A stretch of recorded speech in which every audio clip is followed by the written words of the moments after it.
Une file qui ne désemplit pas et avec parfois plus d'une heure d'attente. À Colmar, place Rapp, plusieurs centaines de personnes sont venues se faire dépister du Covid-19. Touchée par le coronavirus au mois de mars, Nathalie a souhaité ainsi se rassurer.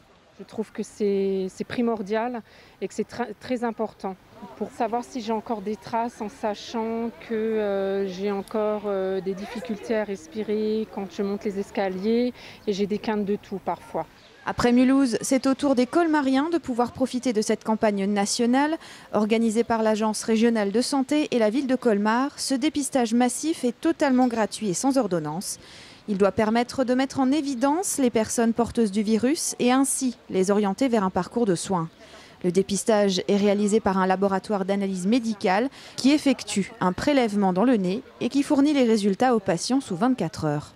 C'est une campagne de volontariat, les gens viennent s'ils veulent, quand ils veulent, c'est totalement gratuit. C'est pas entièrement anonyme, puisqu'il faut quand même donner son nom, son numéro de sécurité sociale, pour deux raisons. La première, c'est simplement il faut que le laboratoire puisse être remboursé de l'acte qu'il fait sur la personne. Et la deuxième raison, et c'est la plus importante en matière de prévention, c'est que ça permet de recontacter les personnes, que les personnes reçoivent leurs résultats, qu'ils soient négatifs ou positifs. Et si le résultat est positif, ils sont contactés par le laboratoire, ils sont orientés vers leur médecin traitant pour pouvoir être accompagnés sur le plan de la santé.